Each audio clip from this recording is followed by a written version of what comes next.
2nd July 1943, Netaji Subhaschandra Bose arrived in Singapore.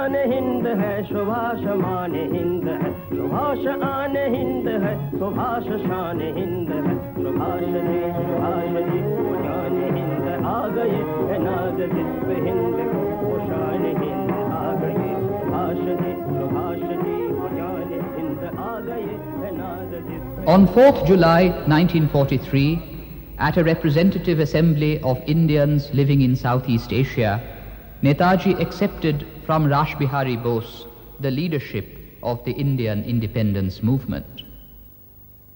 Friends and comrades in arms, you might ask me what I did in Tokyo for what present I have brought for you. Well, I have brought for you this present. It's not ours.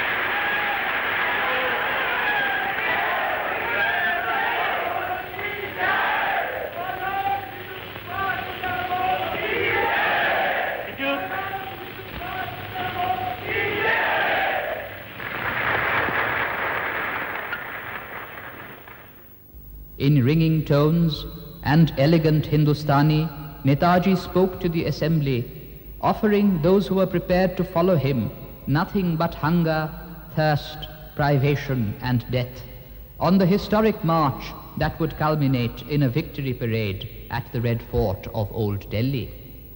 जब हम फिर लाल किले दिल्ली में जाकर वहाँ हमारे victory parade करेंगे,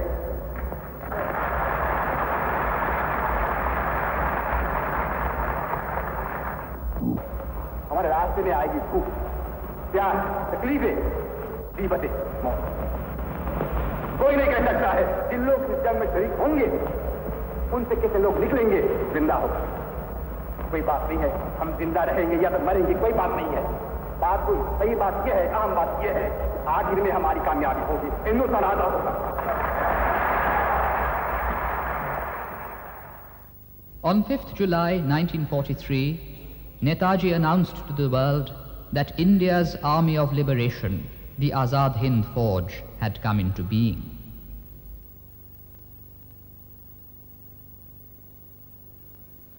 Our countrymen and our sisters and brothers at home have been doing their best in the circumstances in which they are placed.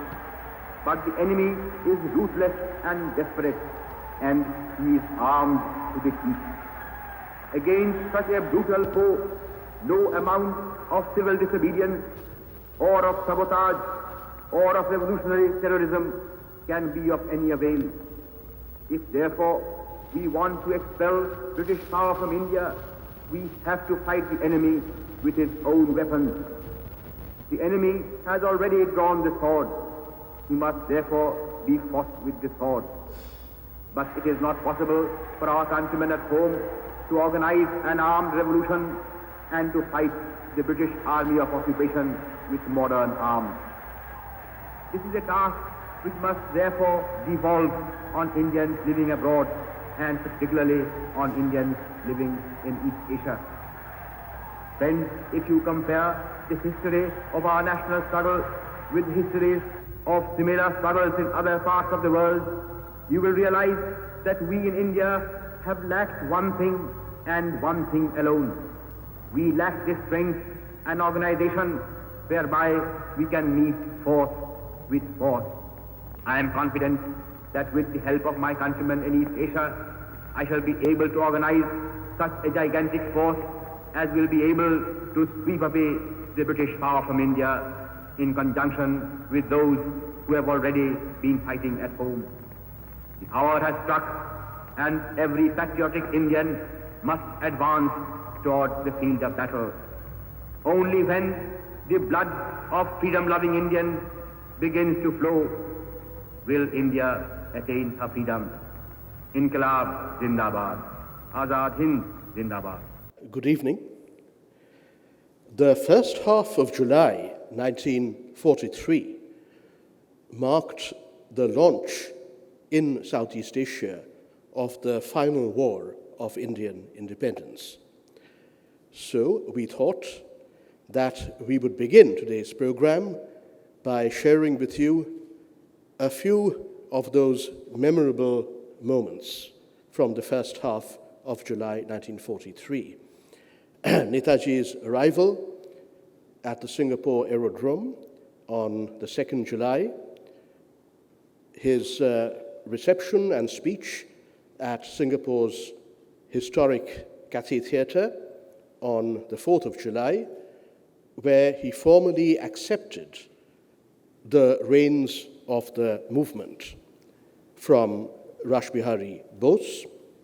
The following day, July 5th, the massive military review and parade on the Padang in Singapore, where Netaji took the salute from a podium, and you can see in the backdrop the then City Hall of Singapore, which is today the National Gallery of Singapore. Then on July 9th, 1943, a massive rally, also on the Padang. More than 70,000 people attended, soldiers and civilians combined.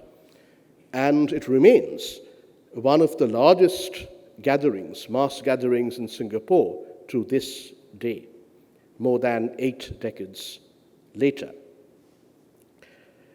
July 5th, 1943, exactly 83 years ago, Netaji called the proudest day of my life, the proudest day of my life, when he reviewed India's Army of Liberation and exhorted them to go into battle in the final war of Indian independence. এই যে ছবিটা দেখছেন আপনাদের স্ক্রিনে, সেই সম্পর্কে দু চারটি কথা বলতে চাই। মার্চ 1937 সালে সুভাষচন্দ্র বসু প্রায় 1 বছরের বন্দিদশা থেকে মুক্তি পান, মার্চ 1937। তখন ঠিক হয় যে in his honor and in celebration of his release from his latest captivity, একটা সুভাষ কংগ্রেস ফান্ড বলে একটা তহবিল তৈরি করা হবে ভারতীয় জাতীয় কংগ্রেসের পক্ষ থেকে, এবং সেই তহবিলটি সুভাষচন্দ্রের হাতে তুলে দেওয়া হবে to do whatever he liked with it. Naturally, a public project, something that would benefit the nation. এখানে আমি আমার স্বর্গত পিতৃদেব ডক্টর শিশির কুমার বসুর বই থেকে পড়ছি, ইংরেজিতেই পড়ছি, কিন্তু এটা উনি প্রথম লিখেছিলেন প্রায় 40 বছরের ওপর আগে ওনার খুবই প্রখ্যাত বসুবাড়ি গ্রন্থে। এটা তার ইংরেজি সংস্করণ, সেইখান থেকে পড়ছি।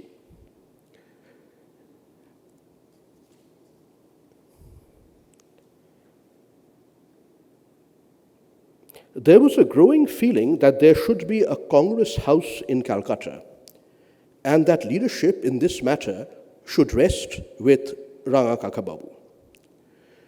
That was the beginning of the story of Calcutta's Mahajati Shodon. The collection of funds progressed. In 1938, when Ranga Kakababu was the Congress president and also, at the same time, an alderman of the Calcutta Corporation, the Calcutta Corporation leased out a fairly large plot of land on Central Avenue in Kolkata, now Chittaranjan Avenue, to him by an unanimous resolution. After receiving this land, Uncle Subhas started planning the national house of his dreams, using the Subhas Congress Fund. He wanted to have a sprawling modern building where all aspects of our public life and culture would find expression. He conceived of an institution where there would be facilities and opportunities for the coming generation to build themselves up as able citizens of a modern, forward-looking country. As the construction was planned in the shadow of an impending world war, Rangakakababu even wanted an air raid shelter to be constructed under the building. Rangakakababu had submitted the project to Rabindranath Tagore and sought his support and blessings. He had also asked the poet to give a name to the building. Namkaron korben Rabindranath. In January 1939, Rangakakababu had visited Shantiniketan, and Tagore had given him a warm and traditional reception in the mango grove, the Amrakunja of Vishwabharati. Photographs of that Amrakunja reception are displayed in the Netaji Museum here. The Tripuri presidential election was still to come. After the contest, and particularly after Rangakakababu was re-elected to a second term, defeating Patrapi Sitaramaiah, as you know, against Gandhiji's wishes, we had been wondering what Rabindranath's reaction to the new situation would be. And the poet had already made up his mind. He wrote to Uncle Subhas that he would like to give him a public reception in a large auditorium in Calcutta to anoint him as Deshonayak. This reception, for a variety of reasons, did not materialize, but the poet wrote a memorable piece, as you know, titled Deshonayak, addressed to Rangakakababu, which was published, however, only after the end of the Second World War. Despite failing health, Rabindranath agreed to come down to Calcutta in August 1939 to lay the foundation of Mahajati Sadan, the name the poet had given the new building. By this time, Rangakakababu was no longer Congress president. That did not deter Tagore one bit. In fact, the Bhittipastha Sthapon, the foundation-laying ceremony of Mahajati Sadan, took place on 19th August 1939, exactly a week earlier, on the 12th of August, the Congress High Command had taken disciplinary action against Subhas Bose. A large group of us, Shishir Bose writes, he was 19 at the time, attended the foundation-laying ceremony. The crowd overflowed onto the streets as the pandal on the site was packed to capacity.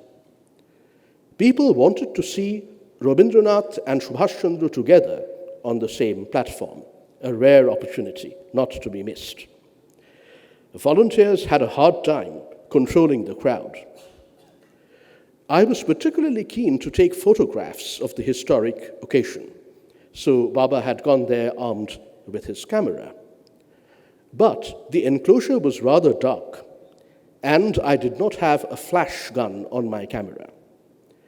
So I asked Birendranath Sinha, the photographer of Anandabajar Putrika, who was present in his professional capacity, to signal to me before using his flash gun. As he did so, I used my camera and obtained a number of excellent pictures of Tagore, Father and Uncle Subhas together on the dais. This is one of those pictures taken by Shishir Kumar Bose on 19th August 1939. Rabindranath and Ranga Kakababu both delivered memorable speeches on that occasion. We will hear excerpts from Rabindranath's speech in his own voice a bit later this evening.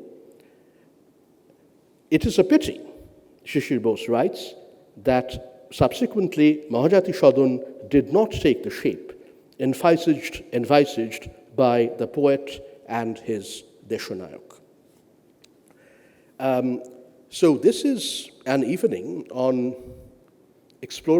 devoted to exploring the meanings of unity and difference, which we have organized at Netaji Bhawan. You know the sequence of the program. We are very delighted to have Saranindranath Tagore with us today as the principal speaker of the evening. Saranindranath is a personal and family friend of long standing. He is a professor of philosophy at the National University of Singapore, where he has been based for about a quarter century now, I think.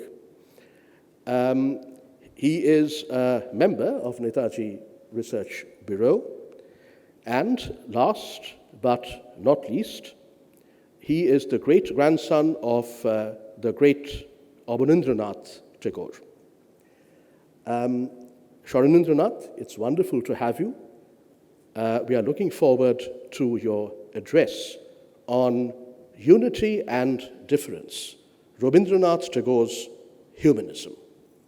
Please join me in welcoming Professor Saranindranath Tagore.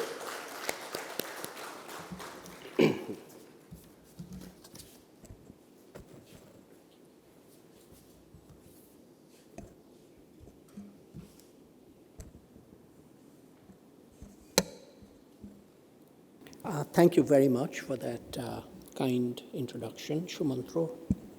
And thank you to both of you, Sugata and Sumantra, for inviting me to give this talk. It's an honor to be talking here in this heritage house on a particularly auspicious day in Netaji's biography. And thank you for asking me to talk about the theme of unity and difference as it emerges in Rabindranath's philosophical thinking.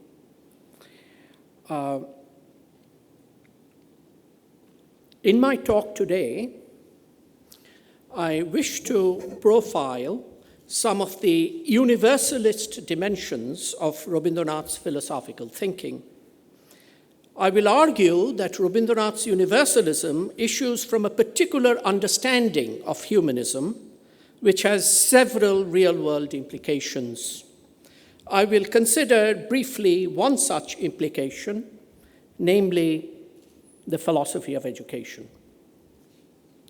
I'll begin with an anecdote reported by Rabindranath's biographers, Dotto and Robinson, that nicely illustrates the relationship between humanism and universalism that was epically expressed by the poet in his vast creative output.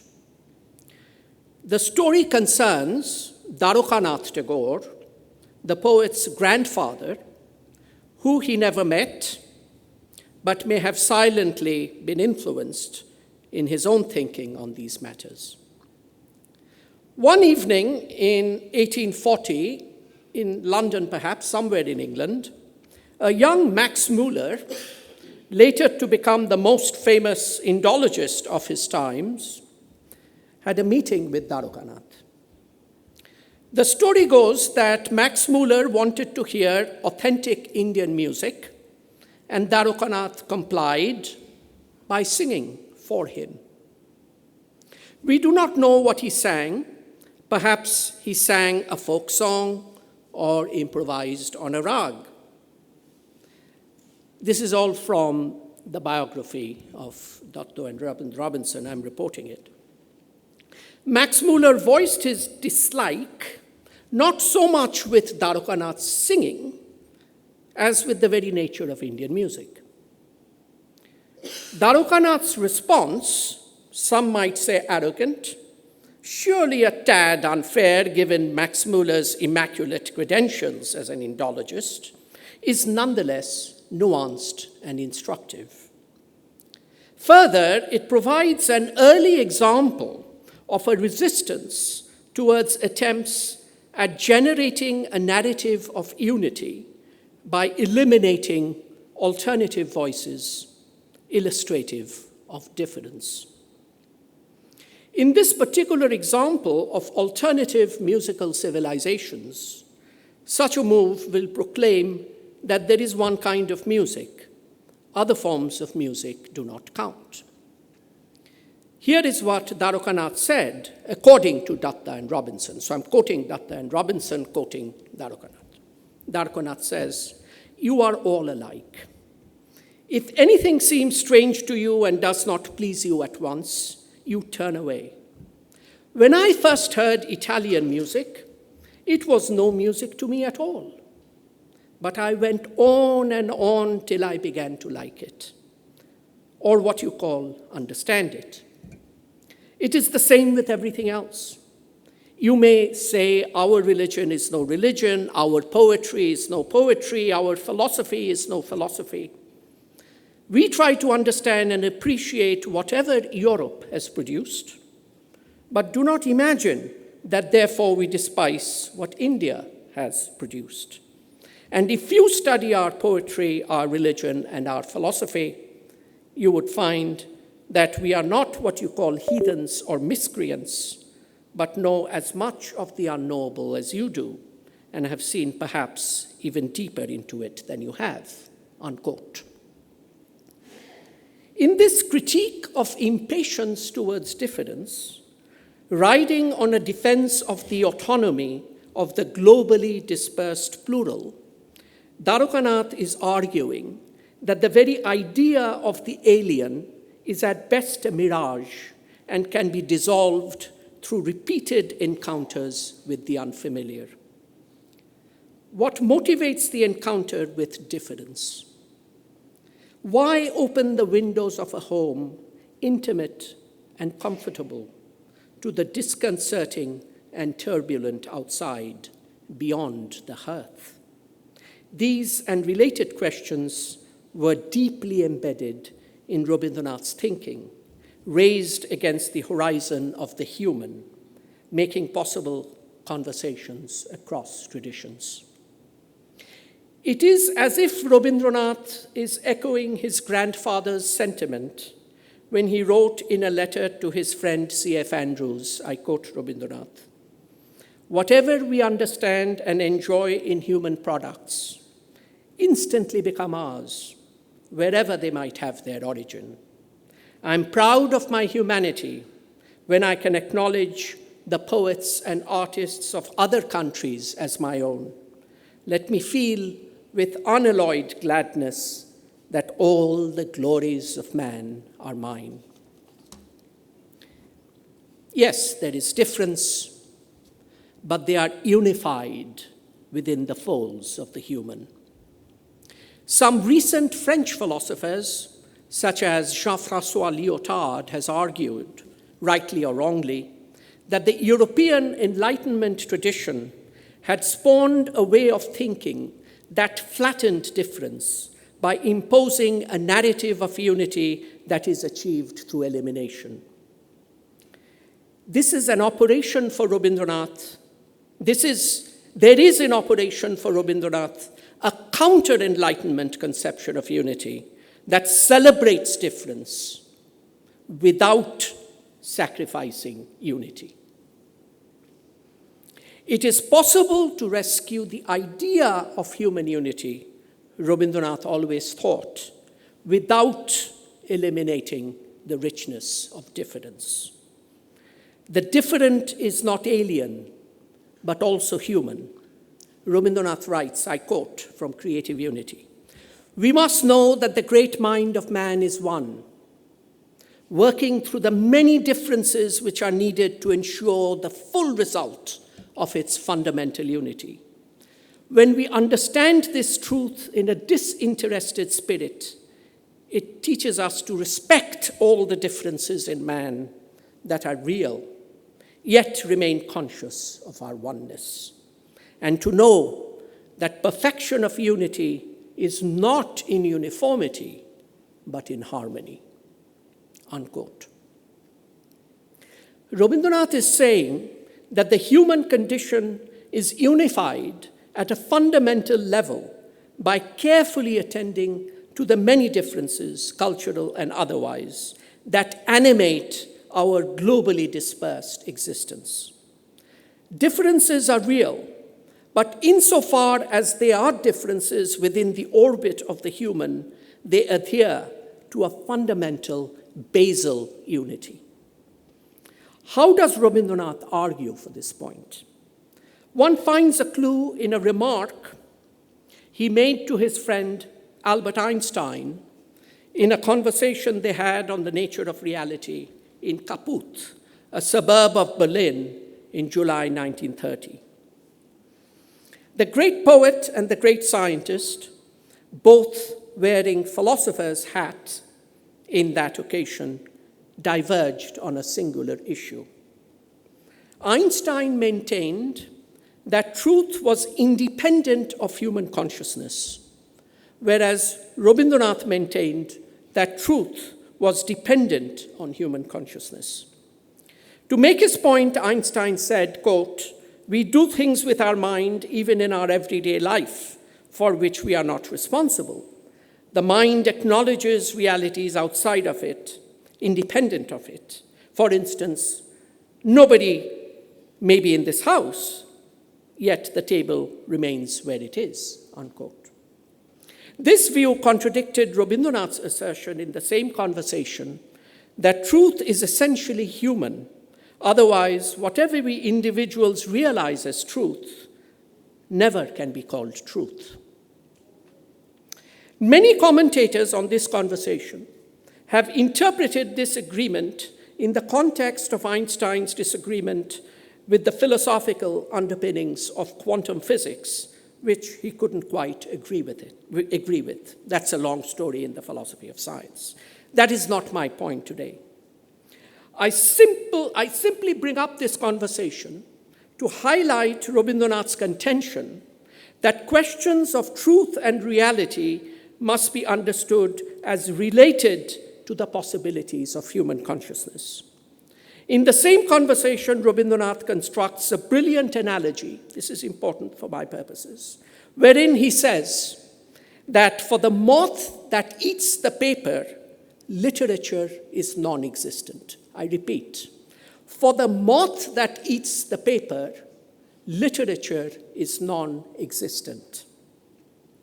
A moth-like mind can realize the truth of paper as food, but cannot, like humans, appreciate the poem that is written on it.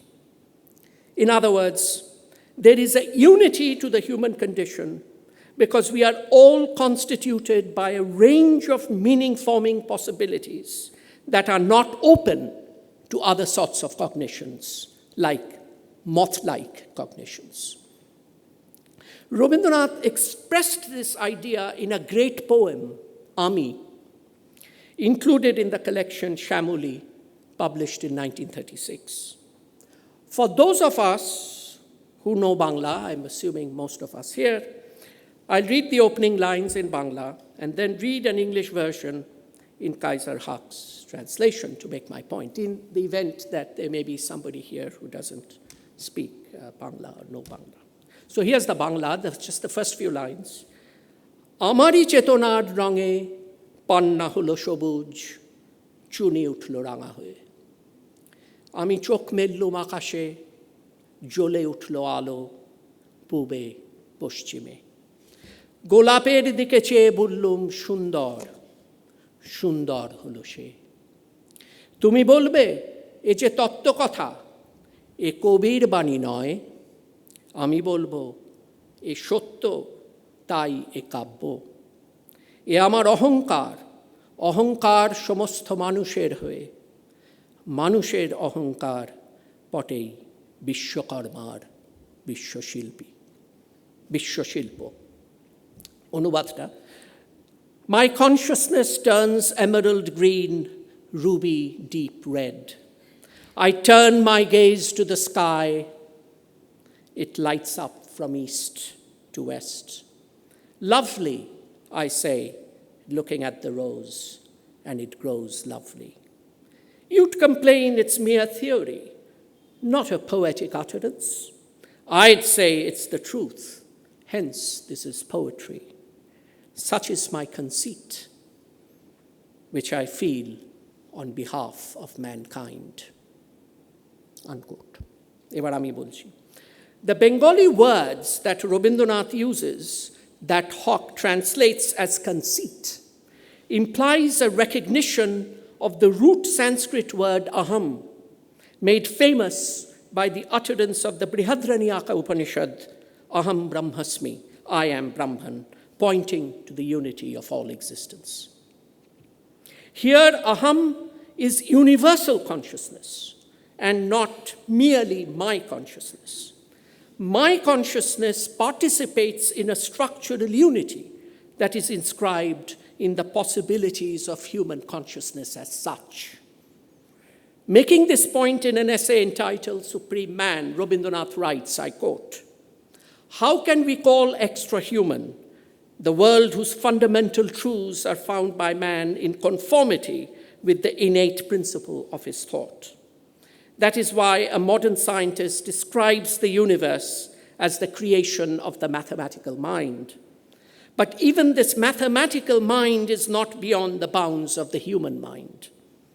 If it were, then we could not have at all know the scientific theory of the world, like the dogs and cats who can never reach it." Again, another type of cognition.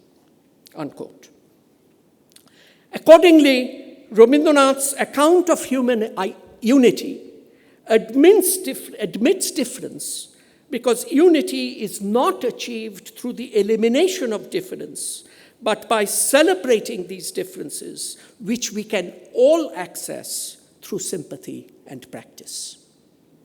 This is why cultural achievements, which are all products of human beings' meaning-forming practices, instantly become our own, as the poet reminded C.F. Andrews, I quoted earlier.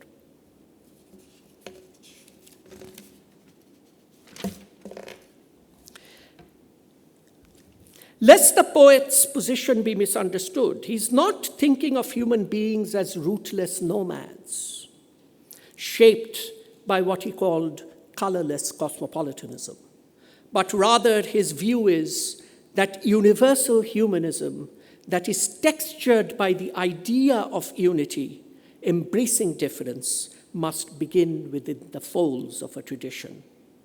The world requires a home. Ghar ebong bahir. In his own words, I quote, "I have come to feel that the mind, which has been matured in the atmosphere of a profound knowledge of its own tradition and of the thoughts that have been produced in that tradition, is ready to accept and assimilate the cultures that comes from other countries." Unquote. If anything, Rabindranath's voice rings with urgency today when he insists that love of one's own tradition cannot exclude the love for other traditions, because all traditions are ultimately unified in consciousness, understood in terms of a capacity to produce meanings in the various shapes of human expression. Rabindranath's conception of unity that he formulated as a challenge to the contemporary reality of his world, perched between two world wars, which has not lost its significance in our own times, has a philosophical history in the classical Sanskritic tradition. In different ways, I'll just gloss over this. In different ways, the Advaita Vedantic view that Maya as the field of difference is ultimately an expression of Brahman, or the Vishishtadvaitic position that the world as a field of difference is unified in Brahman as properties are unified in substances, or the Buddhist contention that reality presents itself as a relational web as expressed in the doctrine of Pratitya Samutpada, consolidate the theme that unity need not eliminate difference. Rabindranath is following this great philosophical narrative of classical Indian thought in elaborating his own vision of unity in the context of modernity. I'll let the poet have the word on how he conceives of the human condition in terms of unity in difference. Again, from Creative Unity, I quote, "When the science of meteorology knows the Earth's atmosphere as continuously one, affecting the different parts of the world differently, but in a harmony of adjustments, it knows and attains truth. And so too we must know that the great mind of man is one, working through the many differences which are needed to ensure the full result of its fundamental unity. When we understand this truth in a disinterested spirit, it teaches us to respect all the differences of man that are real, all the differences of man that are real, yet remain conscious of our oneness, and to know that perfection of unity is not in uniformity, but in harmony," unquote. What does it mean to say, respect all differences that are real, but to remain conscious of our oneness? In my view, Rabindranath did not think that his humanism and its attendant metaphysics was merely the subject of abstract theoretical attention, but had a deeply practical normative dimension. Once you have shown that indeed the human condition fundamentally admits a unity that preserves globally dispersed plurality and difference, what follows? The realization of this unity for Rabindranath must be fostered at the individual level, where each human being develops an infinite openness to all meanings that are human, wherever they might have their origins. This is the junction, I repeat, this is the junction where the metaphysical rudiments of humanism meet the deeply practical field of education and its philosophical foundation. To develop an attitude that respects all differences while remaining conscious of our oneness means to live one's life with a consciousness that is hospitable, shaped by an attitude of openness to the world. The doors of the home must be for Rabindranath in the inimitable gesture of hospitality, open to the world. His philosophy of education follows this dictum. Rabindranath is one of the few theorists and philosophers of education who succeeded in founding an institution of learning where the philosophy could be practiced and realized. We all know about Shantiniketan and Vishwabharati.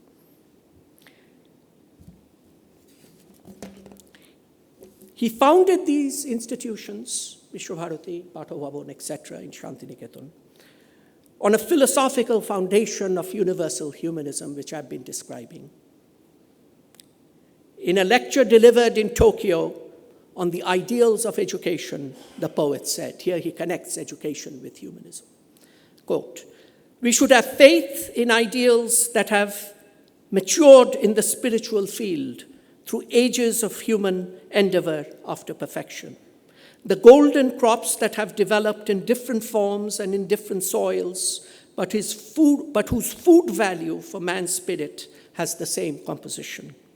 These are not for the local markets, but for universal hospitality, for sharing life's treasures with each other and realizing that human civilization is a spiritual feast, the invitation to which is open to all. It is never for the ravenous orgies of carnage where the food and the feeders are being torn to pieces." Delivered in Tokyo between the world wars. unquote. For Rabindranath, the very demarcation between tradition and otherness becomes blurred without disappearing once the attitude of unity is adopted. And the formation of this attitude is central to the educational enterprise. Pedagogy, or what I'm calling, what I have translated as attitude formation, Rabindranath, in a simply different context, calls, it's a very important word in Rabindranath, bhab shikkha. শিক্ষার হেরফেরে এই শব্দটা উনি ব্যবহার করেন, ভাব শিক্ষা। আমি অনুবাদ করেছি শিক্ষার হেরফের থেকে এই কয়েকটা বাক্য, সেটা পড়ে শোনাচ্ছি। If from childhood, রবীন্দ্রনাথ লিখছেন শিক্ষার হেরফেরে, বাংলায়, আমি ইংরেজিতে বলছি, if from childhood one is educated along with language instruction about attitude formation or sensibility formation, maybe another translation of bhab shikha, and if one's entire life is balanced with this attitude or sensibility, then only harmony can be established in life. We can then live naturally and can apprehend the true measure of things, unquote. Rabindranath's educational thought retrieves this idea of unity, consciousness of oneness, as a central bhab that education ought to foster. I'm gradually coming to a close. While discussing the Enlightenment, the French philosopher Michel Foucault invoked the notion of attitude, the word I'm using, in his meditation on Kant's essay, Was ist Aufklärung, or it's a famous essay by Kant, Was ist Aufklärung, or What is Enlightenment in English. So Foucault is writing on this essay by the famous German philosopher Immanuel Kant on the Enlightenment. So Foucault says, thinking back on Kant's texts, I wonder whether we may not envisage modernity rather as an attitude than as a period in history. And by attitude, I mean a mode of relating to contemporary reality, a voluntary choice made by certain people, in the end, a way of thinking and feeling, a way too of acting and behaving that at one and the same time marks a relation of belonging and presents itself as a task, a bit, no doubt, like what the Greeks called an ethos, the Greek term, unquote. Rabindranath had articulate views on India's civilizational ethos in the sense of Foucault's use of the notion. This view is made explicit in comments on his great predecessor, Ram Mohan Rai, and his exemplification of such an ethos. Rabindranath on Ram Mohan. Rabindranath likhchen, in Ram Mohan's life, we find a concrete illustration of what India seeks, the true indication of her goal. Thoroughly steeped in the best culture of his own country, he was capable of finding himself at a home in the larger world. Imagine the time this is. Late 1700s, early 1800s. His culture was not the rejection of those cultures which came from foreign sources. On the contrary, it had an uncommon power of sympathy, which could adjust itself to them with respectful receptiveness, unquote. In Rabindranath's thinking, the attitude of unity that education should develop is a mirror image of his larger conception of India's civilizational ethos that is epically traced in the contours of many of his writings, fictional and otherwise. Thus, his bhab shikha of unity does not gain sustenance from an empty, non-motivating conception of humanity that, for instance, some critics of cosmopolitanism summon while highlighting the importance of tradition, but rather is of a piece with a powerfully sustained pluralist reading of a civilizational ethos, which says the home should always welcome the world in an infinite gesture of hospitality. Now, briefly, I have so far emphasized the unity of the human in Rabindranath's philosophy of education. However, in reviewing Rabindranath's thought on pedagogical issues, it would be an egregious act of omission not to indicate that his concept of unity extended beyond the human and embraced the natural context in which humans existed. This concern issued from a conceptual commitment to a form of metaphysical non-dualism emanating from a particular reading of the Upanishads, which claimed that all existence is grounded in a unified substance, Brahman in the Upanishads. Nature-inclusive humanism, eco-humanism, if you will, which Rabindranath learned from his reading of the Upanishads and largely from his poetic conversations with the great Sanskrit poet Kalidas, informed his educational practice. So just very briefly, there is a debate between the humanists and the environmentalists in philosophical discussions nowadays. For Rabindranath, there was no contradiction between humanism and nature. No contradiction between what it is to be human and the larger natural context of human existence. So, for Rabindranath, the forest is where the distance between the human and nature dissolves, as in the Tapabon idea of classical India. Rabindranath's pedagogical practice preserved this thesis, which argued that ecological consciousness and hospitable consciousness, which is primarily concerned with the human, are not alien to each other. They do not contradict each other. He wrote, "This view of the world," I quote, "as the world of life and love, as the manifestation of the Supreme Soul, whose nature is to realize his unity in the endlessness of the varied, has to come to us from the great peace of our ancient forest." Following the Vedantic tradition, human unity is of a piece with the broader unity of nature and cosmos.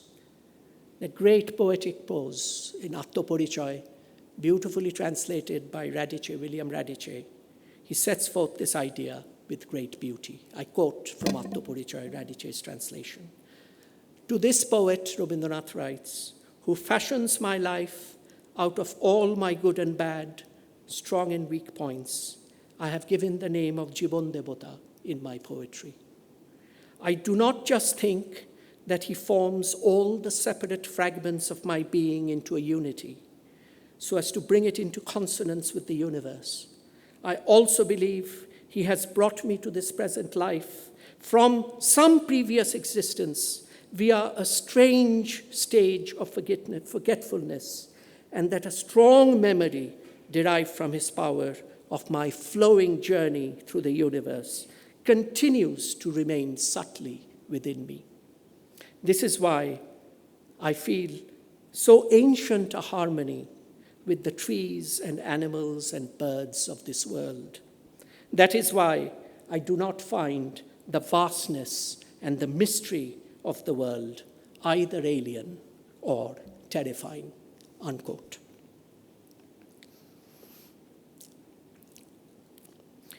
Throughout his life, Rabindranath thought deeply about the problem of unity, with its attendant problem of reconciling unity with difference without causing violence towards the latter.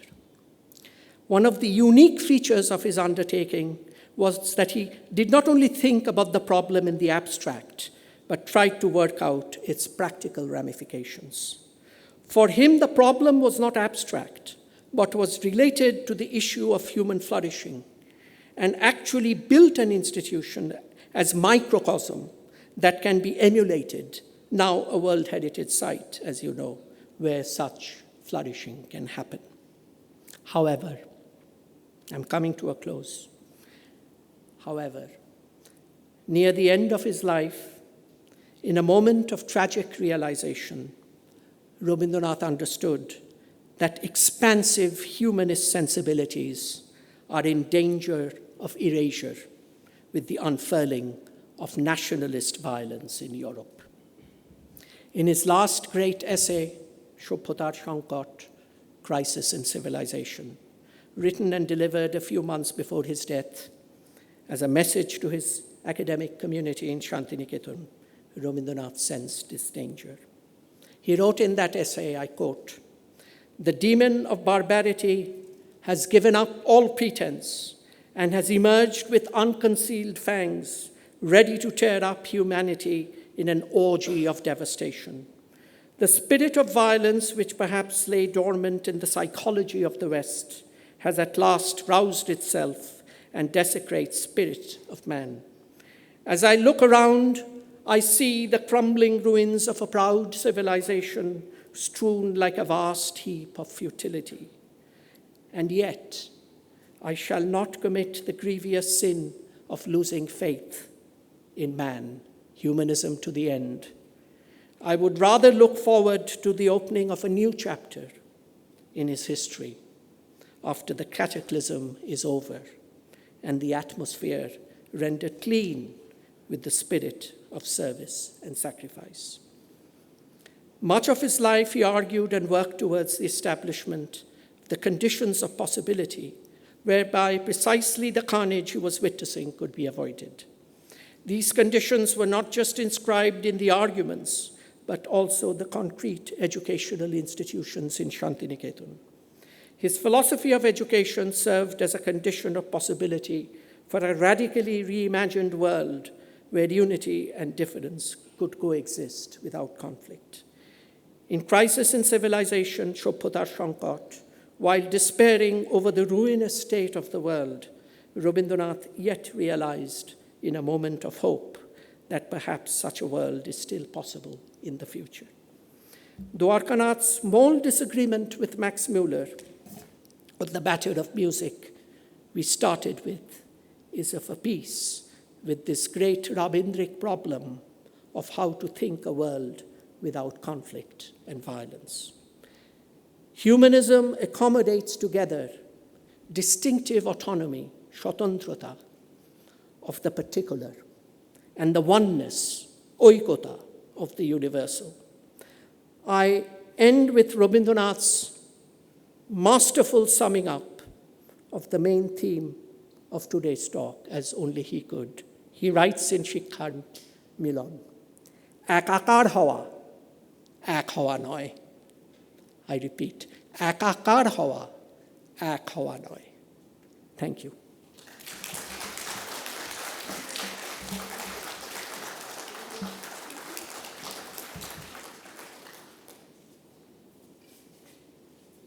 Saranindranath, formal thanks is almost superfluous here, but still, thank you for a talk that was a little gem of a talk.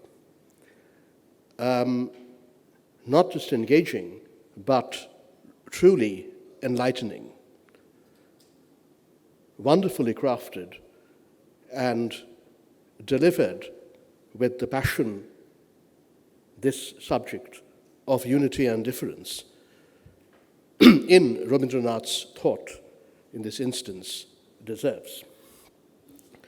35 বছর আগে কৃষ্ণা বসু একটি প্রবন্ধ লিখেছিলেন, রবীন্দ্রনাথ ও সুভাষচন্দ্র, বাংলায়. And she delivered it as an address at the Ekadoshtamo Bongo সম্মেলন of North America in the early 1990s, which was held that year, about 35 years ago, in the small city of Lowell in Massachusetts.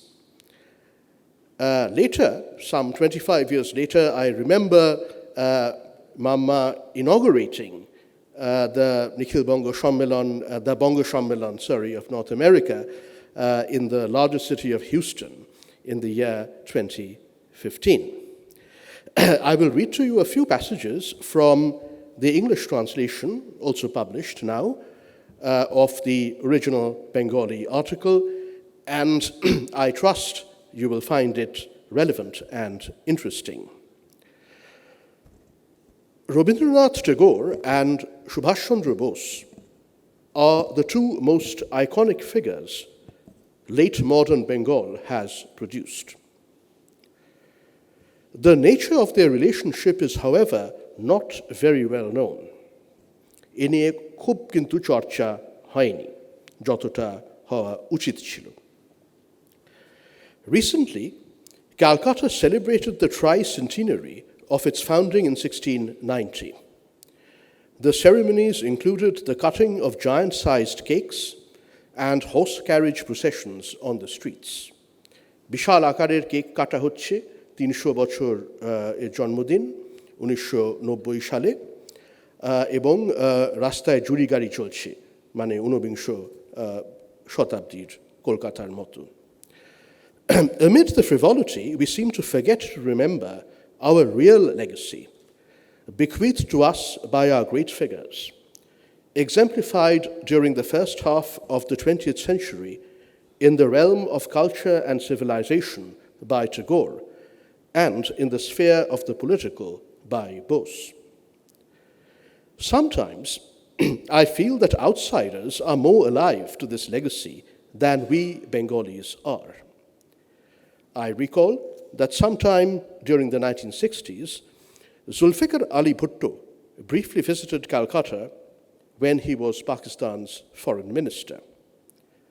He told the media on his arrival at the airport that he was thrilled and honored to be in the city of Rabindranath Tagore and Subhaschandra Bose.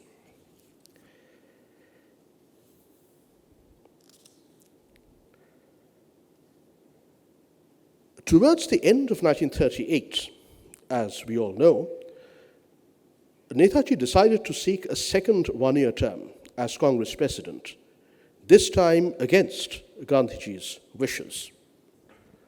Tagore, who would normally never intervene in the Congress's internal matters, came out openly and strongly in favor of a second term for Bose.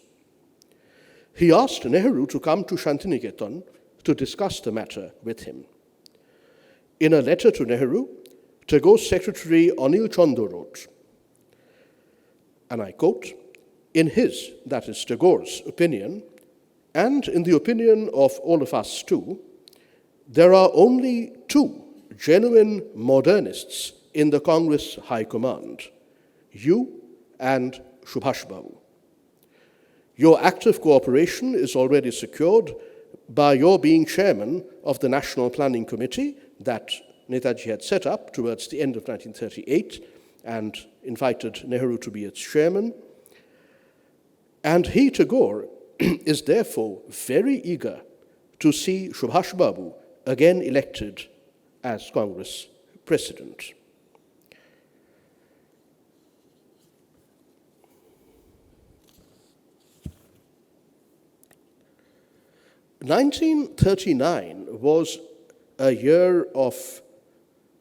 It turned out to be a year of grave crisis for Subhashchandra Bose, because that is when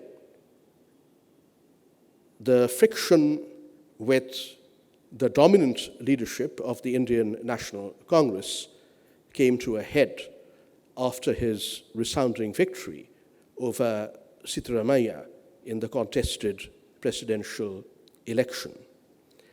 And that victory was the beginning of a period of trial, even an ordeal for him.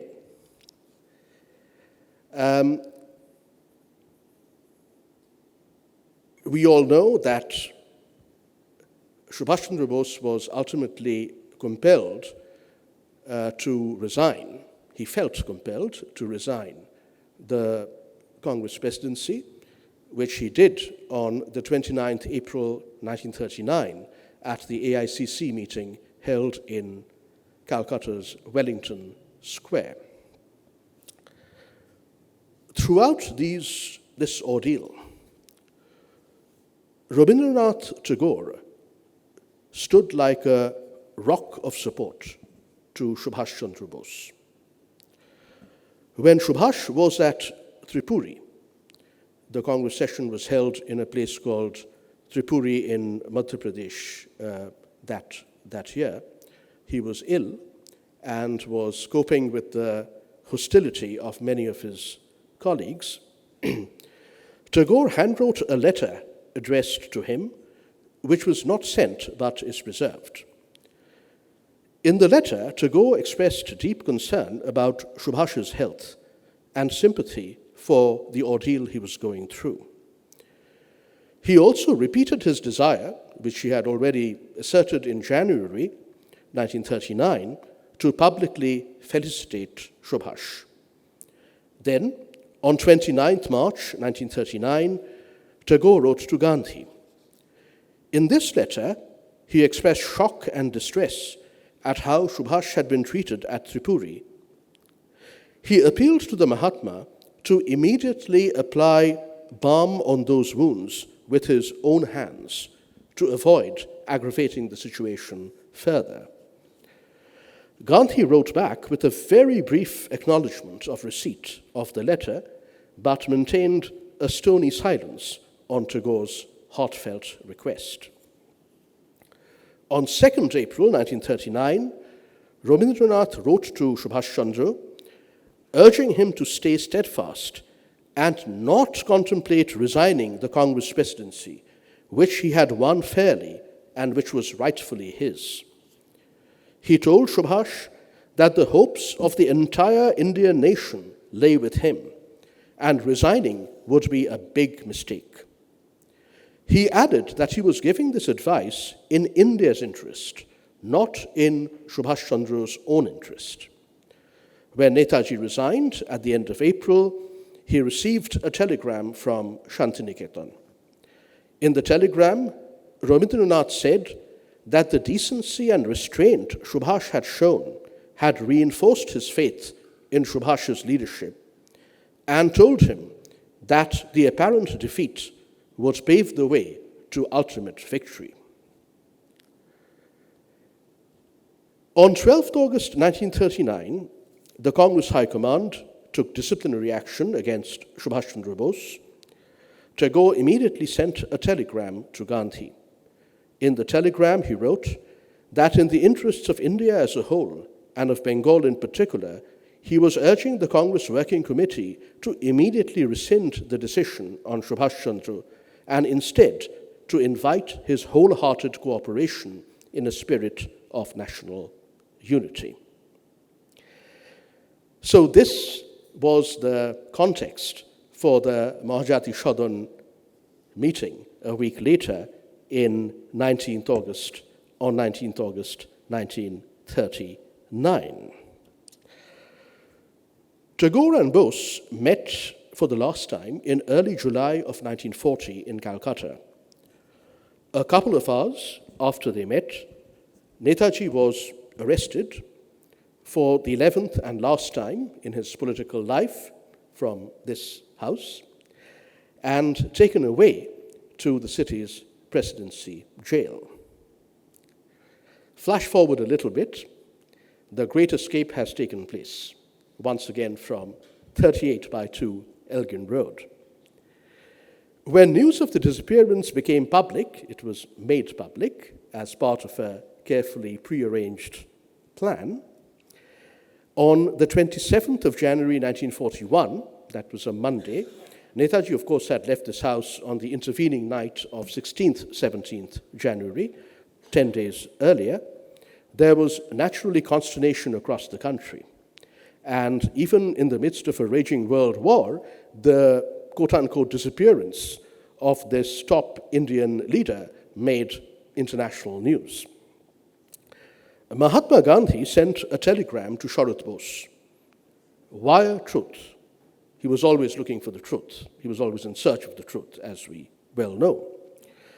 Tagore's telegram from Shantiniketan read, "Please keep me informed of news." Sharad Bose cabled Tagore back that he hoped that wherever Subhas was, he would have the poet's blessings. At that point, this was probably 27th or 28th January 1941, Netaji had just crossed the northwest frontier of British India in disguise and was about to enter Afghanistan. I think he arrived in Kabul on the 31st of January, 1941. The postscript. Sometime in April or May of 1941, Tagore asked Saranindranath Bose to come to Shantiniketan. Tagore's health was really failing by this time, and he was very worried about the future of Vishwabharati.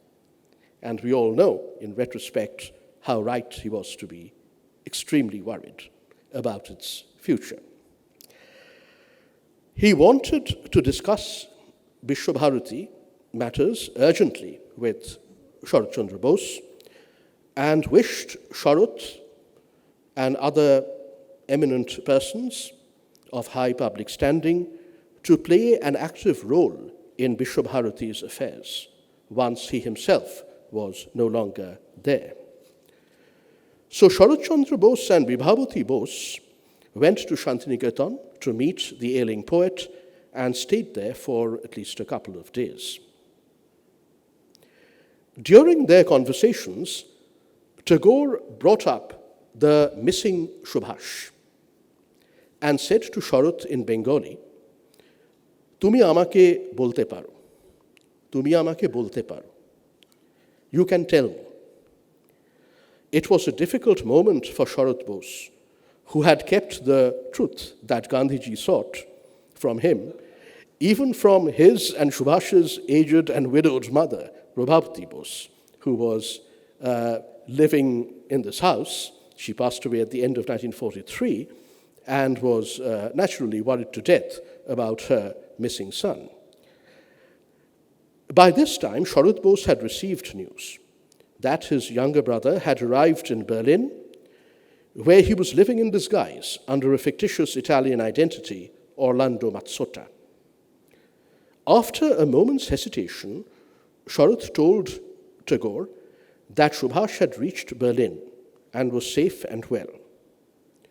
On returning to Calcutta, Sharat told Shishir that the poet's concern for Subhas was so sincere and heartfelt that he could not but tell him. Sharat also told Shishir that upon hearing the news, Tagore told him that he was not averse to a final revolutionary struggle for India's freedom initiated from outside the country. Postscript, PPS.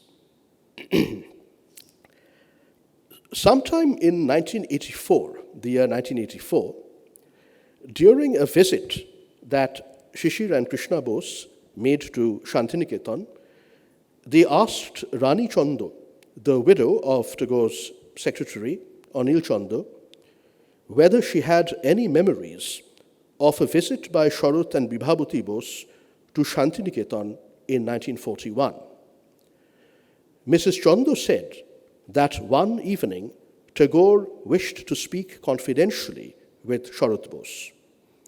Others present were asked to leave the room, and Anil Chando stood guard at the door while they had this confidential conversation, which I have already recounted to you.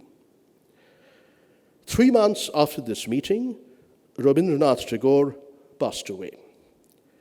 The extraordinary eulogy to Subhas Bose, titled Deshonayak, which he had composed at the beginning of 1939, was not published until after the end of the Second World War.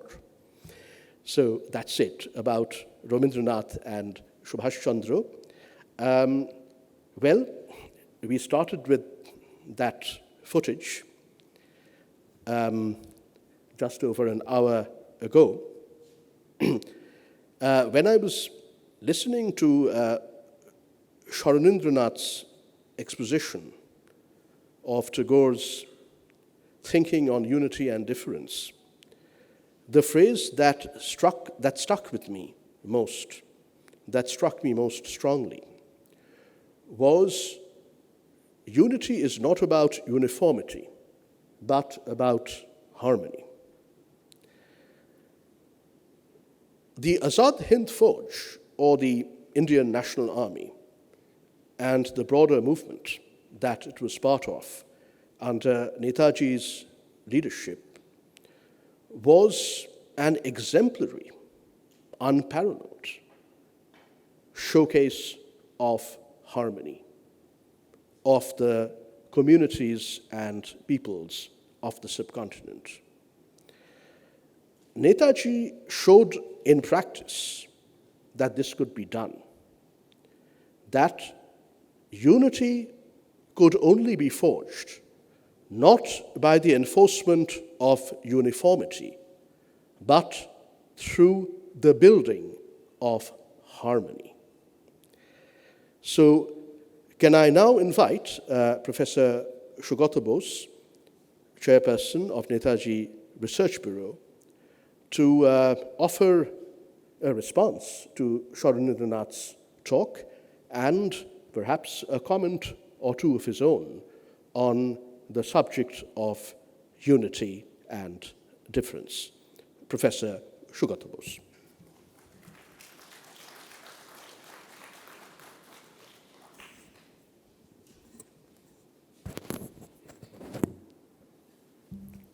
I will make a very brief comment because I'm really keen to hear Rohini sing. Let me first of all add that Rabindranath wrote a short story in 1941 about a lonely traveler making his way across the rugged terrain of Afghanistan in search of freedom. I have mentioned it in my book, His Majesty's Opponent. Now, Saranindranath has offered us a deeply insightful commentary on unity and difference in Rabindranath's thought, with a particular focus on his philosophy of education. What might a historian's reading of Tagore on unity and difference look like? Nearly 3 decades ago, I had supervised a PhD thesis. And that thesis had a first chapter titled Unity and Difference in a Divided Homeland, 1905 to 1911. I was almost despairing that this important thesis would not see the light of day when finally the PhD student of mine who had written this thesis published it in revised form in a book titled Different Nationalisms. This is Shemonti Ghosh, who is sitting there. And I would say that, in this period, when Bengal had been partitioned by Curzon, there were a whole range of Hindu and Muslim scholars, intellectuals, and political leaders who were grappling with this problem of unity and difference. In fact, how to negotiate the differences within in order to achieve unity in a large anti-colonial cause. And to my mind, the clearest articulation by Rabindranath on unity and difference appears in his essay, Bharatbarsho, written during the Swadeshi era. And you will see this statement has echoes with other quotations from Tagore that Saranindranath has provided. Bharatbarsho বিসদৃশকেও সম্বন্ধ বধনে বাঁধিবার চেষ্টা করিয়াছে। যেখানে যথার্থ পার্থক্য আছে, সেখানে সেই পার্থক্যকে যথাযোগ্য স্থানে বিন্যস্ত করিয়া সংযত করিয়া তবে তাহাকে ঐক্যদান করা সম্ভব। It is only by restraining difference in its proper place that you can achieve unity. সকলেই এক হইল বলিয়া আইন করিলেই এক হয় না। সেই ভুলটা আজকে আমরা করছি। আরেকবার পড়ছি রবীন্দ্রনাথের এই বাক্যটি, সকলেই এক হইল বলিয়া আইন করিলেই এক হয় না। যাহারা এক হইবার নহে তাহাদের মধ্যে সম্বন্ধ স্থাপনের উপায় তাহাদিগকে পৃথক অধিকারের মধ্যে বিভক্ত করিয়া দেওয়া। পৃথককে বলপূর্বক এক করিলে তাহারা একদিন বলপূর্বক বিচ্ছিন্ন হইয়া যায়, সেই বিচ্ছেদের সময় প্রলয় ঘটে। ভারতবর্ষ মিলন সাধনের এই রহস্য জানিত। আমরা ইউনিটির বাংলা শব্দ অনেক সময় ধরে নিই ঐক্য, তবে বাংলায় আরও একটি অনেক বেশি সুন্দর কথা আছে, মিলন। রবীন্দ্রনাথ, দেশবন্ধু চিত্তরঞ্জন দাস কিন্তু এই মিলন শব্দটি প্রায়শই ব্যবহার করতেন। আর সেই একই প্রবন্ধে রবীন্দ্রনাথ লিখেছিলেন, নেশন শব্দ আমাদের ভাষায় নাই, আমাদের দেশে ছিল না। সম্প্রতি ইউরোপীয় শিক্ষাগুণে ন্যাশনাল মহত্বকে আমরা অত্যধিক আদর দিতে শিখিয়াছি, অথচ তাহার আদর্শ আমাদের অন্তঃকরণের মধ্যে নাই। আমাদের ইতিহাস, আমাদের ধর্ম, আমাদের সমাজ, আমাদের গৃহ কিছুই নেশন গঠনের প্রাধান্য স্বীকার করে না। যাই হোক, একটু ফিলসফি অফ এডুকেশনের কথাও যদি ধরা যায়, I believe that Rabindranath Tagore had to struggle in order to achieve some kind of a balance between unity and difference. Even in 1905, if I remember Shemonti's thesis correctly, he was not fully able to break the shackles of tradition. It is only from 1907 onwards, with his essay, Badhi o Pratikar, that he began to really find that balance. And I would say that there is another forgotten figure whom we should study once more of that period. This is Oshini Kumar Datta. Because in actual political practice, he was the most successful in transcending difference, bringing together Hindus and Muslims in that movement, that patriotic movement of those times. Where did Subhaschandra Bose stand on this question of unity and difference? Of course, he joined the movement in 1921 at the height of the non-cooperation movement led by Mahatma Gandhi. Gandhi also respected difference, and on the basis of that respect, he wanted to build unity.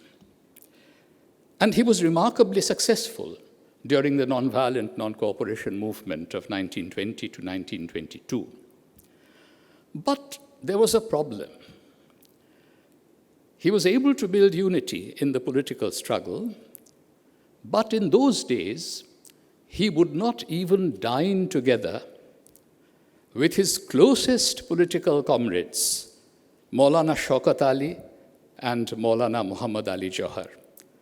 He had a sense of humor, and he would say that the Ali brothers respect my self-denial, if my bigotry may be so named. There was another figure, of course, who was rising to the leadership of the nationalist movement at that time, alongside the young Subhaschandra Bose.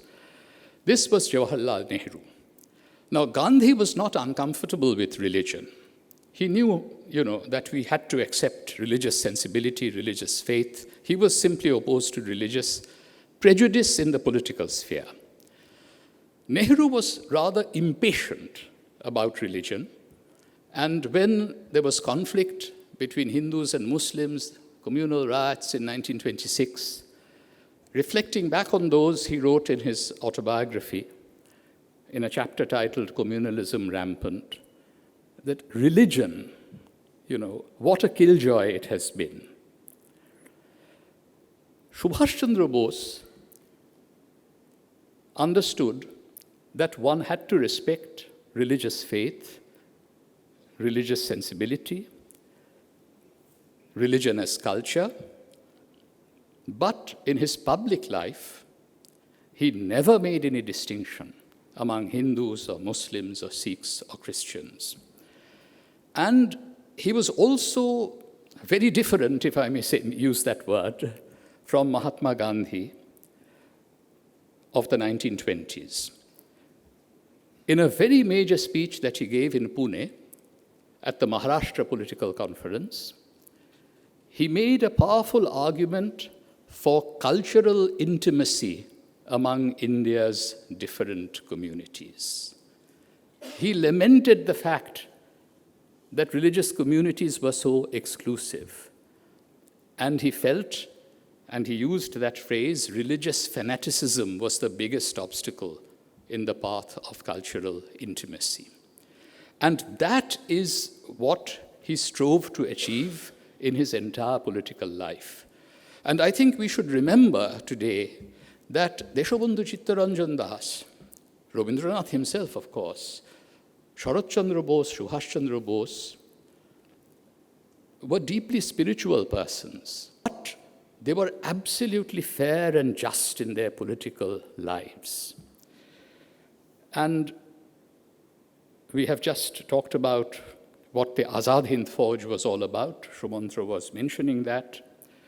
I remember in 1970, Abid Hassan, who was the sole Indian companion on Netaji's submarine voyage, came here and delivered a Netaji oration.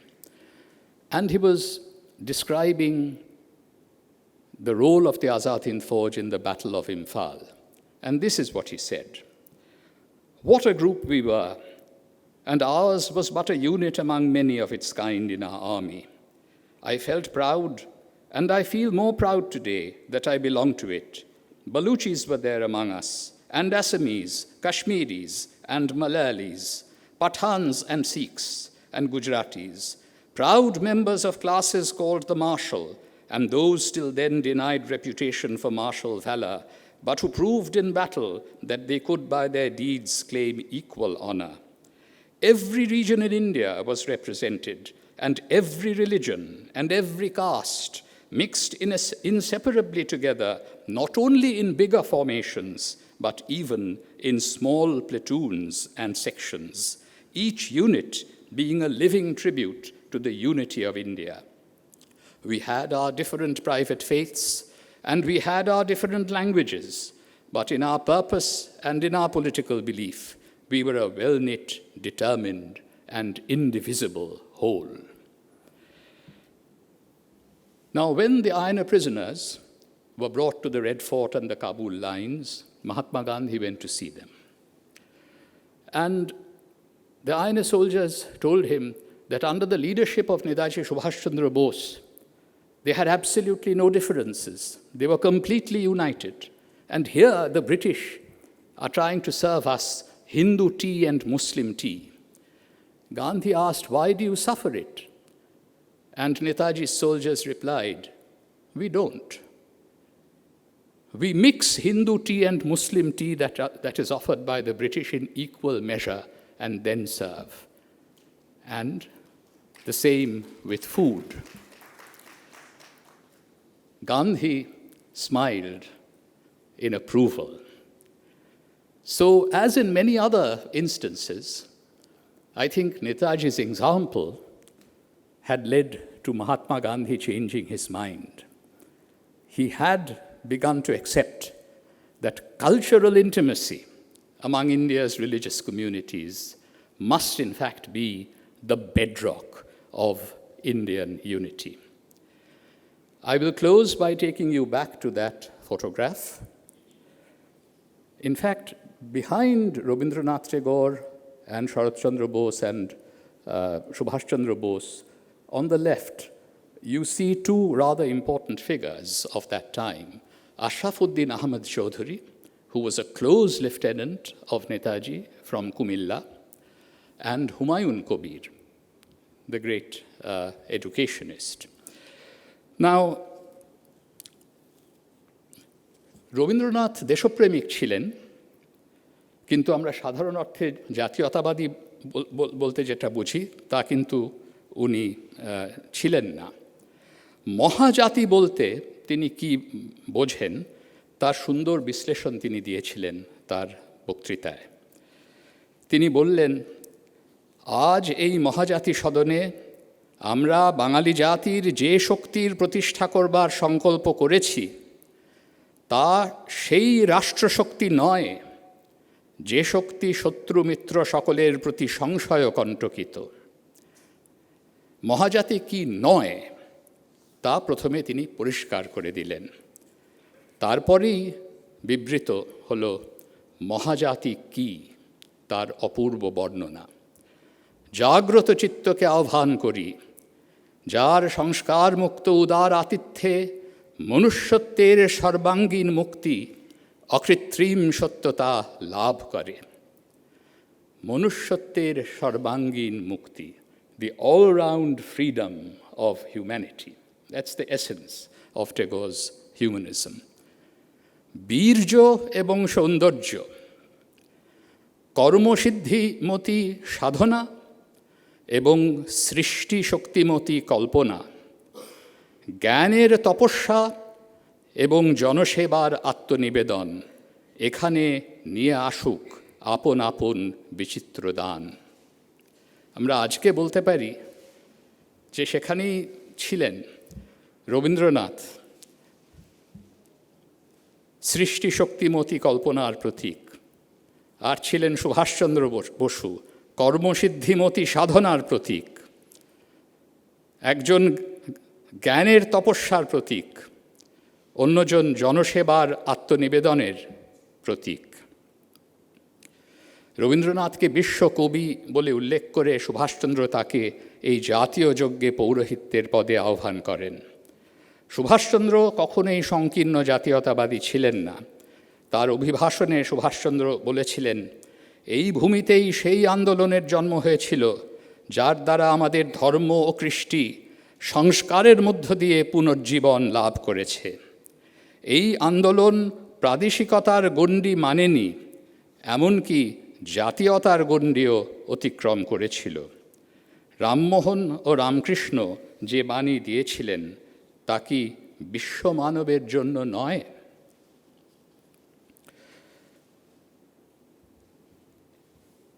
আপনারা আগেই শুনেছেন যে রবীন্দ্রনাথকে অনেক পরামর্শ দেওয়া হয়েছিল উনি যেন না আসেন ওই অনুষ্ঠানে। উনি সেসবে কর্ণপাত করেননি, তিনি এসেছিলেন, তিনি তার অভিভাষণ দিয়েছিলেন এবং তার বক্তৃতা তিনি শেষ করেছিলেন আবারও সেই অনবদ্য প্রার্থনা মন্ত্র দিয়ে 1905 সালের বঙ্গভঙ্গ বিরোধী স্বদেশী আন্দোলনের সময় যেটি তিনি রচনা করেছিলেন। 1905 সালে বাংলার একটি প্রজন্ম কার্জনের বঙ্গ বিভাগের প্রতিরোধ করেছিল এবং তারা কার্জনের সেটেলড ফ্যাক্টকে আনসেটেল করে ছেড়েছিল। কিন্তু তার পরের প্রজন্মের কতিপয় ব্যক্তি, beset by Curzon's ghost, decided to endorse Mountbatten's partition of Bengal and Punjab and India. And that was an endorsement of a colossal human tragedy. It was the negation of everything that Rabindranath and Subhaschandra stood for in their grand vision of reconciling unity and difference. আমি রবীন্দ্রনাথের সেই প্রার্থনা মন্ত্র নিজে আজকে উচ্চারণ করব না, কারণ আমি এখন আমন্ত্রণ জানাতে চাই রোহিণীকে এখানে এসে তার আসন গ্রহণ করতে, আর তার গান শুরু হবার ঠিক আগেই আপনারা রবীন্দ্রনাথের নিজের কণ্ঠস্বরে সেই প্রার্থনা মন্ত্র শুনবেন। Jai Hind. It's truly a pleasure to welcome Rohini Raychaudhuri back to Netaji Bhawan. She has performed here before, along with her father, but in a smaller space, the Sugata Bose Hall, rather than here in the Netaji Pavilion. I was not present, I think I was probably in London, when she and her father performed in the Sugata Bose Hall, but I do remember my mother telling me about it, and she was very impressed and appreciative. And unlike me, I'm a Philistine, my mother really understood music, so her opinion counted for something. Amra, we will hear Rabindranath's invocation in his own words of Bengal's essence and its role in Indian history, just 2 or 3 minutes, I think, excerpts from his memorable, as Shishir Bose called it, Mahajati Shodhan speech, 19th August 1939. Subhas received the unflagging support of Rabindranath Tagore. The poet welcomed in his abode of peace, Shantiniketan, the rebel leader of the nationalist movement. In a glowing eulogy, Rabindranath hailed Subhas as Deshanayak, leader of the country, and expressed confidence that his apparent defeat would be turned into a permanent victory. In August 1939, Bengal's 2 luminaries came together in Calcutta to articulate their dream of a Mahajati, a great and dignified expression of Bengal's nationhood.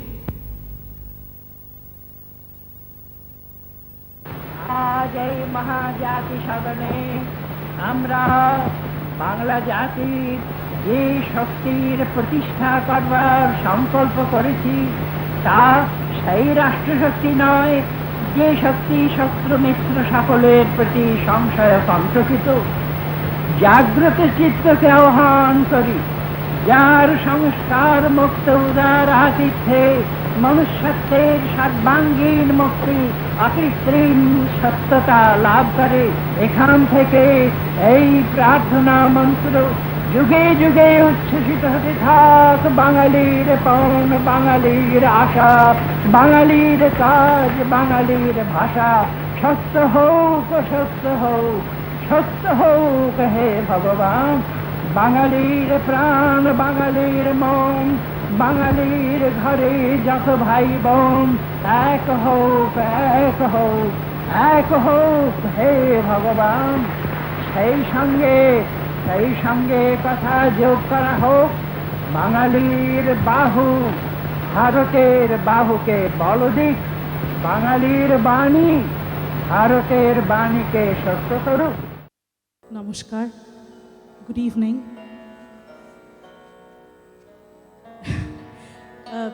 To perform after a speech like this is quite overwhelming, I must say.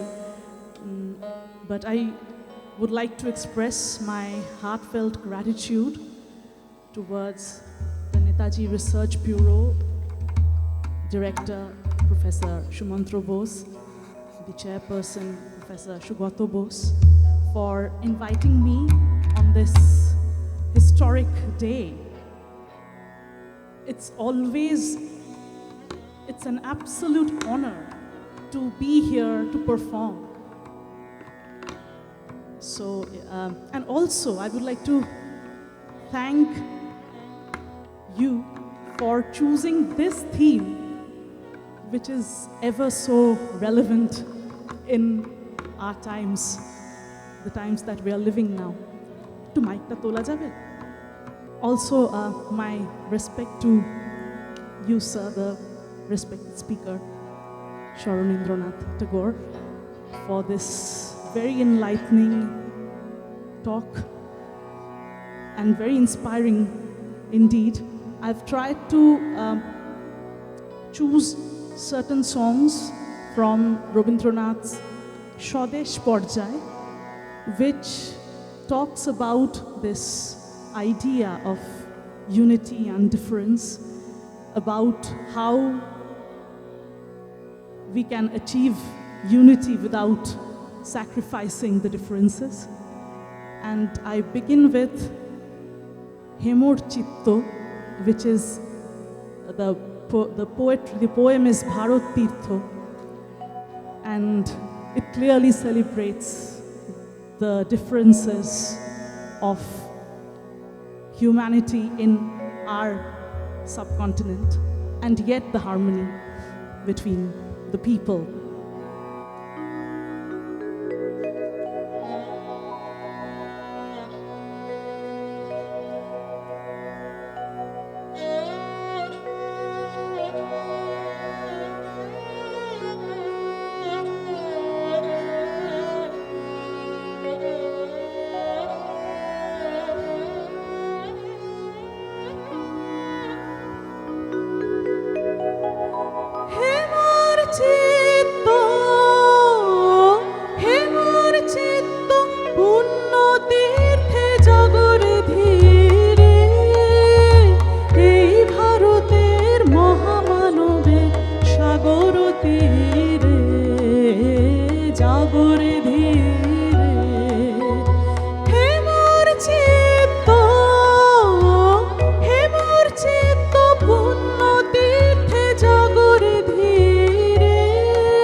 Before I proceed with my offerings today, let me introduce you to my co-artists. On keyboards, we have Sri Shurojit Das. On Esraj, we have Sri Nandan Dasgupta. On rhythms, we have Sri Tuhin Sengupta. The next song is a prayer for humanity, for our country. And while I was listening to your talk, sir, this struck me, this line, Shonkote durdine he rakho tare oronne tomari pothe. Is it the same eco-humanism you were talking about? I didn't think it that way when I was choosing the song, but it just struck me.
The next song is a very powerful critique by Rabindranath. And I'm sure that this is also a critique of the time that we are living in today.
যশের কাঙালি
আমরা মিলেছি আজ মায়ের ডাকে, মিলেছি আজ মায়ের ডাকে, ঘরের হয়ে পরের মতন, ভাই ছেড়ে ভাই কদিন থাকে, ঘরের হয়ে পরের মতন, ভাই ছেড়ে ভাই কদিন থাকে, মিলেছি আজ মায়ের ডাকে, মিলেছি আজ মায়ের ডাকে।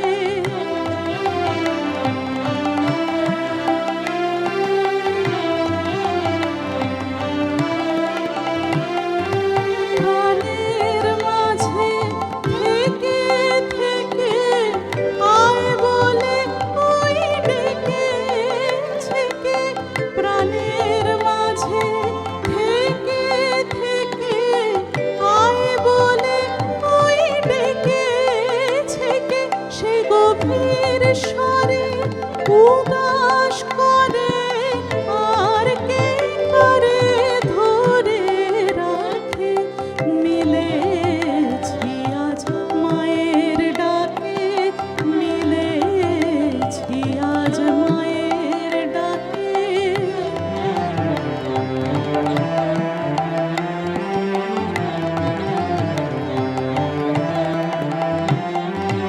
যেথায় থাকি যে যেখানে বাঁধন আছে প্রাণে প্রাণে, যেথায় থাকি যে যেখানে বাঁধন আছে প্রাণে প্রাণে, সেই প্রাণের টানে টেনে আনে, সেই প্রাণের বেদন জানে না কে, সেই প্রাণের টানে টেনে আনে, সেই প্রাণের বেদন জানে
I will end my offerings with Bharato Bhagyo Vidhata. We all know that there is an intrinsic connection between Netaji and this song, as Netaji is the one to select Jana Gana Mana as the national anthem of India much before it was finally officially made into our national anthem in 1950. And he was in Germany at that point of time, and I believe that the Hamburg Radio Symphony Orchestra played Jana Gana Mana as the Indian national anthem in 1942 when Netaji was there. Again, it's an absolute honor, a privilege to be able to sit here in this house and sing this song in front of this august company on this very auspicious day. I will start the song from the second stanza, of course, and we shall end together with our national anthem. Thank you once again to Sugata Jethu and Sumantra Jethu for this wonderful privilege. Thank you. Thank you everybody for being there with me.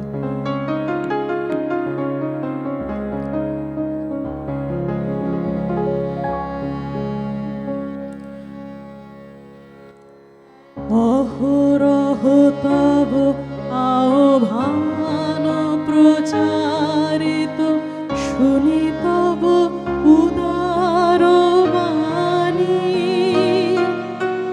Hindu বৌদ্ধ শিখ জৈন পারসিক মুসলমান খ্রিস্টানি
অনিমেষে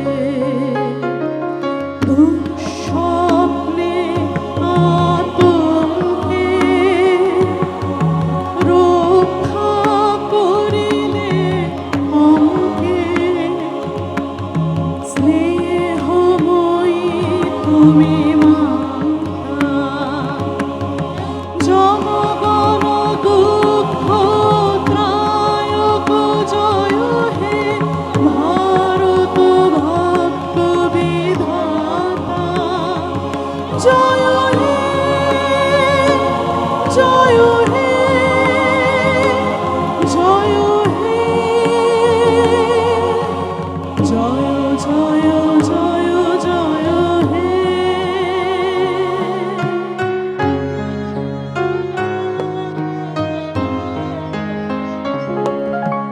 রাত্রি পোহাইল উদিল রবিচ্ছবি পূর্বোদয় গিরি ভালে নাহি বিহঙ্গম পূর্ণ সমীরণ নবজীবন রস ঢালে তব করুণারুণ রাগে নিদ্রিত ভারত জাগে তব চরণে নত মাথা জয় জয় জয় হে জয় রাজেশ্বর ভারত ভাগ্য বিধাতা জয় হে জয় হে জয় হে জয় জয় জয় জয় হে And now we rise for our national anthem. I'll sing it in Bangla since I've sung the entire song.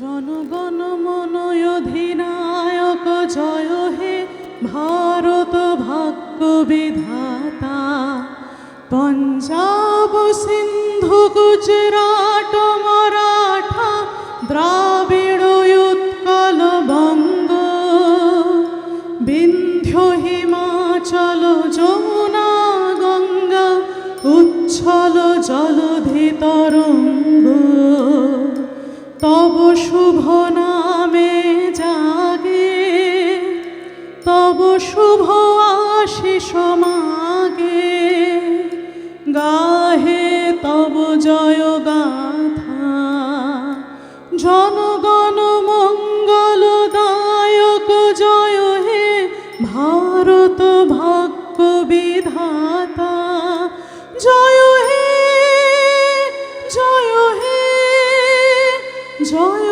Hey Joy Joy Joy Joy hey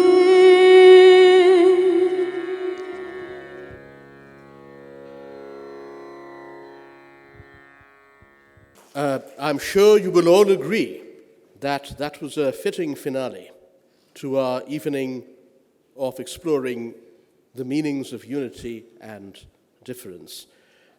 Our heartfelt gratitude to Rohini Raychaudhuri and her accompanying musicians for coming here today. Today, there was only time for a mini concert, so a full-fledged one has to await another occasion, and we look forward to that. To all of you in the audience, thank you for coming, and see you again soon. We have several programs coming up in July and August, including an observance of the anniversary of the Quit India movement, which will be held in this Netaji Pavilion on Sunday, 9th August 2026. So hope to see many of you then, you will receive the invitations in due course. Thank you again for coming. Vande Mataram. Jai Hind.